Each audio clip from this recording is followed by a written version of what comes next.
No, I see. Hey, Hey, everybody! hello, hello. How It's you doing another today? one. Water Yes, Cooler Wednesday. yes. We're so excited to always come to you all every Wednesday. Every Wednesday. Every Yes, Wednesday. right, Everybody should know this is what we do because we do it every Wednesday. right. We're here, right here every Wednesday. So we're Yes. excited to be here with you all today because today we want to talk about, is it possible Is it to possible sell to and sell buy your home at the same time? and buy a new home at the same time? That's a good question. Right? Yeah, yeah. Hmm. Because I mean, I know there are a lot of people that are in their houses and they're thinking like, I like this house, but I'm ready for a change. And Yep. they're like, how do I do this? What do I do? Right? So it's like, so why do people want to buy and sell at the same time? Why? You That's know? a good question. Yep. That's the question. That's the question. And so a lot of times, like we just said, people just kind of outgrow their home. All right. Yeah. They're looking for a little change. They want to do something new. You started out, it's great to start out in a smaller home as a new buyer. It's just you and your significant other, or maybe just you by yourself, and now you have Yeah. a mate and some children, like, oh, we need to upgrade. We need to upgrade. This is nice for me, right? Or Or sometimes it could go in the opposite direction. You came, with a good amount of people in the household, and now some people are leaving. When yeah, we came here 4 years ago, it was three of us. yeah, Now it's only two.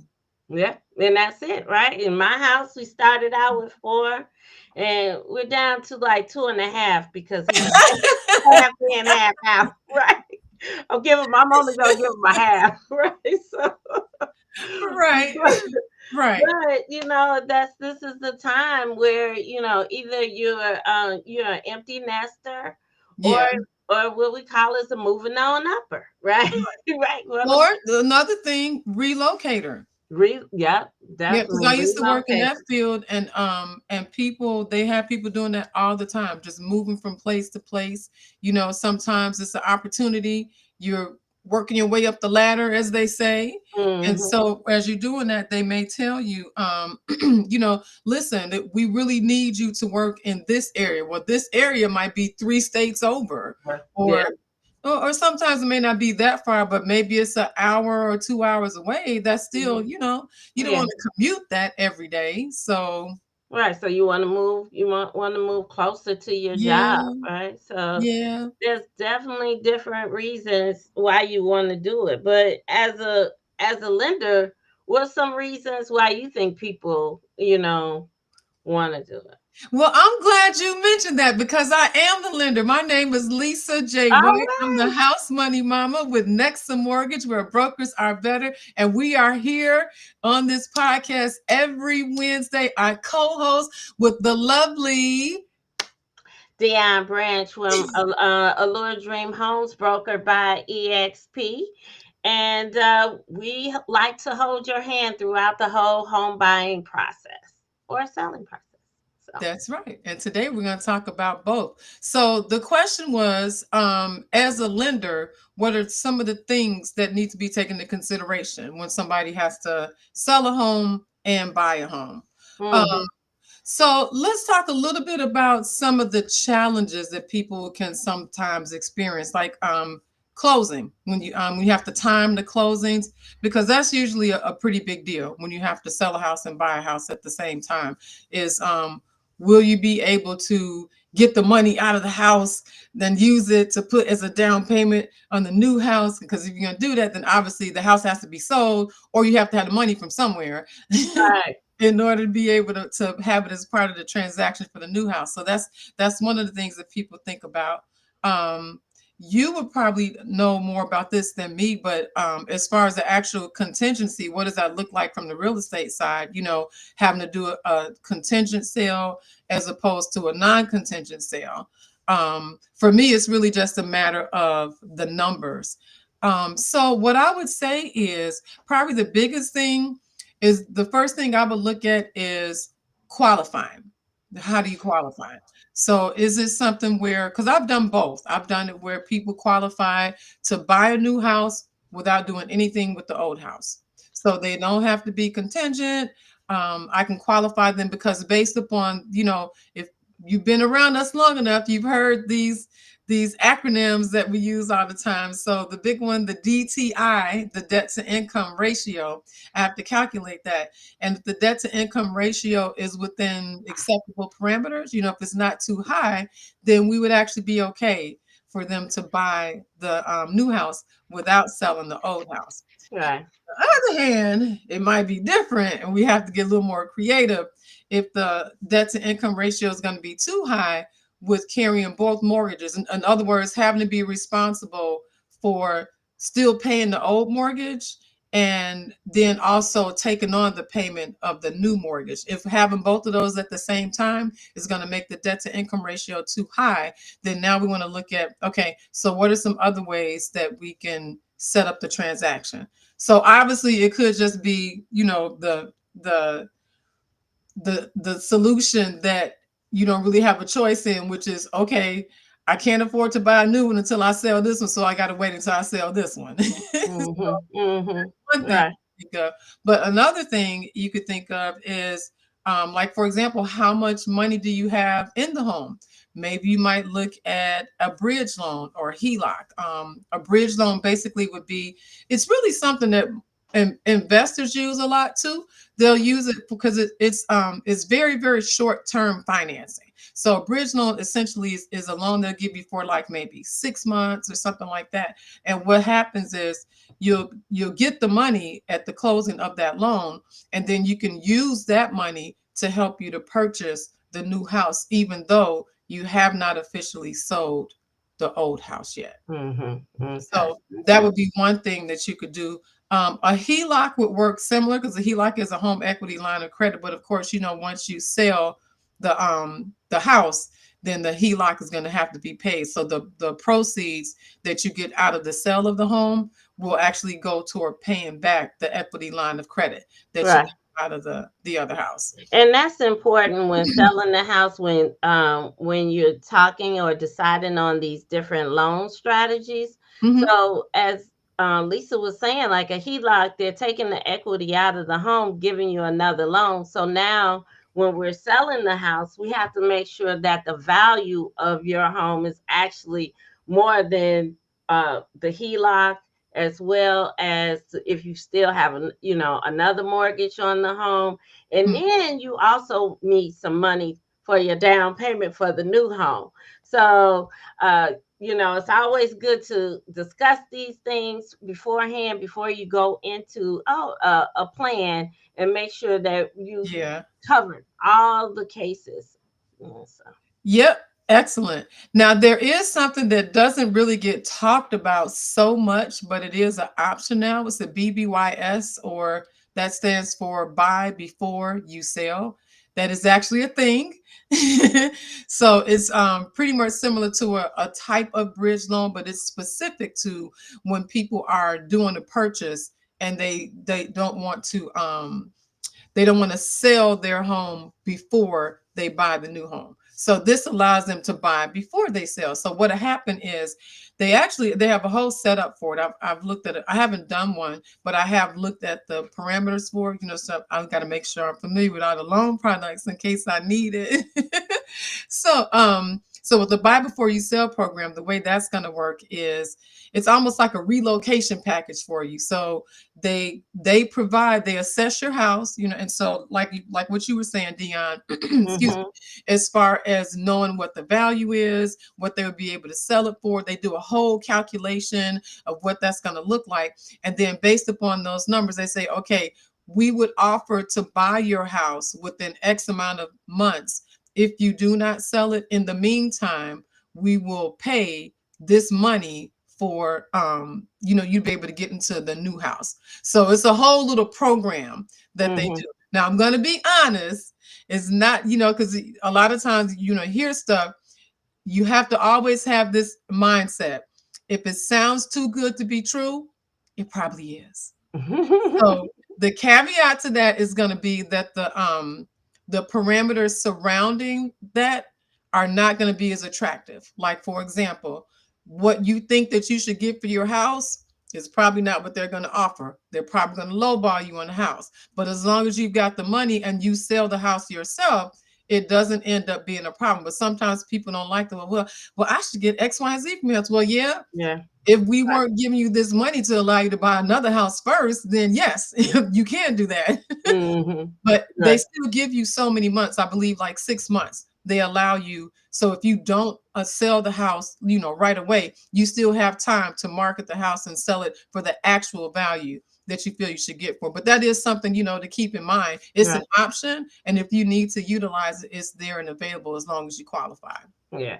And a lot of times, kind of those programs actually they offer you less on the house because they want to, who they're going to sell to is investors. And so they're looking to be able to rehab your home and then sell it for higher value, right? So they don't want to pay you top dollar for a house. And so you have to understand that and be willing to kind of go ahead and accept that Yeah. as well. So, And they're not in the business, this we talking about lenders. So they're not in the business of rehabbing and selling houses. They really don't want your house. They no, want the right, money. right. They want you to sell, right? They Right. want the money, they want They you to want you to sell. sell it and pay Right, them back their money. That's what they really right. want. But So they have to have that contingent plan in order to, and so exactly. that's why. Mhm. Exactly. So another thing that's actually it's not quite as common, but I'm going to go ahead and bring it up anyway. It's called a recast. So a recast is something that you can do where you put money into the house, like into the loan, and then from the extra money that you put into the loan, you ask the mortgage lender to recalculate and re-amortize your loan payments. So the purpose of it is usually this is what happens. If you pay something extra towards your mortgage, it does have an impact on, like the back end, so to speak, right? I do this thing where I give people a plan for how to pay off your mortgage faster. If you pay this amount this many times per year, you can knock 7 years, 10 years, 15 years off of your mortgage. I give a plan for that. But all that stuff happens on the back end without the monthly mortgage payment changing. Now, recast is different because if you do a recast and you have the mortgage company change the payment, it will lessen the payment. So you feel the lessening of that financial burden right away. So when you do a recast, it's a little different. So people will do that sometimes because, again, you got to keep in mind, we're working with the debt to income ratio. Your Right. mortgage is a debt. Mhm. So if we can lower that debt, then sometimes that'll help with being able to allow you to qualify for buying the new house without selling the old house because now the numbers will make sense. Okay. Okay. Well, that's interesting, right? That is interesting. Yeah. Uh, so it's always important, like to when you're thinking of selling your home, to first start with the lender, right? It's still, we talk about this often, like start with the lender because we have to figure out the money, what's our plan in order to for you to move forward and be able to buy the house, and Mhm. where the down payment is going to come and how you're going to cover any of the existing bills that you have, that that word, debt to was it debt to income ratio, right? Right. The So DTI. uh, that tricky word, right? So in real estate, though, now you've talked to the lender. That's the best part about it. So now we can go forward with our plan. Like we understand that, okay, the lender has told us that we have to sell our house in order to buy a house. And Yeah. so now it's all about timing, right? And so what we have to do is, in that term, we have to purchase a house contingent on you selling a house. So that's one option, right? Mhm. Contingent on you selling your home. And so a lot of times in order to do that, I may say, let's put your house on the market first. We'll have it on the market for a period of time, get an offer, and have them go through the home inspection, which all what's called the attorney review period, Yeah. and then everything is fine and you're only working with the lender, that new buyer is working with the lender to be financed. So then it's good for us to now really go out and look at a house, look for a house. So it looks a little better saying contingent on the sale of my home, because Mhm. now as a realtor I could put a nice package together that just shows them like, hey, yes, it's contingent, but this is how beautiful their house looks and how it's already under contract and Mhm. already gone through the attorney review period. And you don't have to worry. Go ahead, accept my client's offer because we'll get the house. Right. Right. so that so that's one way of doing it. The another way is maybe we do get somebody to sell. Well, we could do another way, which is called a rent back, right? So Okay. basically, you sell your house, you put your house on the market, and then and right in the beginning, we let the buyer know that yes, I'm selling my house, but I need a little like 30, 60 days, a little extra time, to stay in my house while my new house is actually either I found it already, but we can't close until a little later, or I haven't found it yet, and just give me 60 days to figure out where I'm gonna go, right? Just a little caveat from the lender, if it's hmm FHA financing, it cannot be 60 days Yeah, because, yeah, they're required to take occupancy within, 60 days. 30, Yeah. 30, 30 days, right?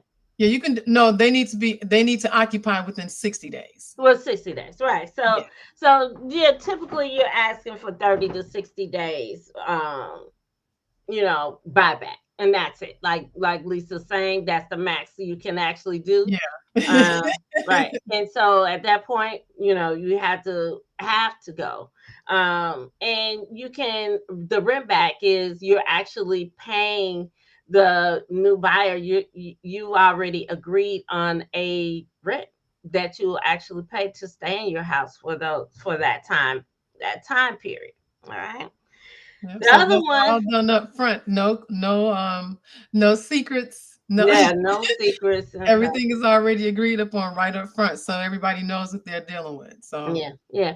And sometimes some things happen. You might ask, well, can I say a few a little later? But then there's also, sometimes maybe just push the closing back a little bit because some buyers may not feel comfortable with that fact. And so mhm. then you kind of have to still communicate and talk about how, can we push it back a little bit, but Yeah, there's also lender concerns on that too, because a buyer may have a locked rate and their rate might expire and things like that. All right. mhm. So, all about communicating, all about planning. So, right. So, That's the other thing we always say, the P word, plan, plan, prepare. Yeah, mhm, prepare, plan, yeah. prepare. Right. Because, we will say it is possible to do this. It's just, it takes a lot of communication. Right. So Yeah. then the last thing is, do you have some family, friends that you could stay with? Or, maybe you able to rent somewhere for a month or two, a short time rent, or just stay with family and friends. So you sell your home, and then okay, I'm gonna after the sale of my home, now I'm going to now go and look for a house. And so Mhm. that way, it's less that you have to work through between the new buyer and you as the seller, but you're just kind of planning, okay, to give me this little, I have a plan for this extra time that I need in order to buy my new home. So, Okay. Sounds good. Sounds good. So, with the challenges that people experience, like the moving part, logistics for that, the financial part, bridging those gaps, and even like the emotional stuff. all of that really can be addressed just by the preparation. Just, Mhm. if it's anything that you're thinking about right now, and it's something that maybe you're not ready to do it right now, but you're just thinking about it right now. Right now is the time to make a plan for it. Right. Yeah. Yeah. you you really don't want to wait, because the sooner you can start to put things together and come up with some ideas about what could work for you. I mean, even as a lender, I could forecast some things. Of course, markets can change as far as what you would need to spend for a house and things like that. But typically, they don't. They're not drastically different. You know, like I think the only time we really saw a huge drastic difference was probably right after the pandemic. Values basically doubled, Yeah. almost doubled overnight, right? The places you like, well, maybe not double, but you got like all of a sudden. Large, I remember with my large house in increases. particular, all of a sudden my house is worth like almost $100,000 more than Yeah. when I had bought it just a few, not even a year prior. Mhm. So, but that was unusual. That was very unusual. That's not the typical way that a market would respond and behave. So for being able to plan, you can actually still be able to plan even a year out, I would say. Because a lot of times people think, well, my last one is graduating high school, they're going to be going to college, but you might be thinking about things like that a year in advance. You can make a plan that year in advance, because we can estimate what, I mean, because everybody gets an amortization schedule with their mortgage. When you close, that's one of those many documents Yeah. that we provide you with. And most people don't even really look at it, but it's a breakdown of your monthly payment. So it'll show how much you're paying, how much is going to still be owed and due on principal for each month. So if we estimate and say, okay, you were in month, 240 now. So, 12 months from now would be what? Month 252. So let's look and see what your principal balance would be at month 252, and then estimate from that number, what you would be working with, and estimate it's a way to work with those numbers, is what I'm saying. So it is something where if we needed to do an early plan, at least kind of a sketch of a plan to get something together so you can have something to look forward to and work toward and stay on task. Yeah. Right. That is something we could definitely put together, so that way a lot of times when it's nerve-wracking when you have to do things by the seat of your pants. I mean, that's the saying, it's flying by the seat of your pants. That's it Mhm. doesn't it doesn't feel so good. It's everything feels hyped up, and it's stressful, and like, oh my God, everything feels that way. Right. But adequate planning will help alleviate that. Right. And that's one thing we talk about. I mean, I think one consistent topic that always comes up in Water Cooler Wednesday is planning. Yeah. This is a large purchase for you. And it's a huge transaction because you selling your first big purchase, and now you're gonna go make another big purchase, right? Or Yes. for our other people who are normally, this is their first purchase, right? We talk about Yep. every week about plan. Let's plan. And so one thing we always say is, just give us a call. Don't feel like, oh, I'm not gonna purchase a house until next year, so I'll wait till next year to talk to you. No, talk to us this year so we can make sure that we don't have to say, now you gotta wait till the following year, Right. because we didn't plan. And it only takes a call. It only takes a minute for you to actually have a conversation with us and to understand, and we can decide, start making what that plan is going to be for you. Mhm. Selling your house, that's a great thing. I come out, I give you your market value, let you know what your value of your home is right now. I walk around your house and share with you um, tips on improving what can increase your value, and I prevent you from making big changes which you think is going to add value to your home, Right. but is it not going to do it?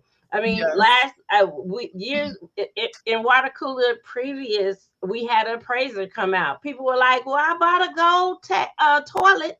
Why my toilet don't Right, the gold toilet. right? Like, why my toilet isn't gonna give me any value?" Or Right.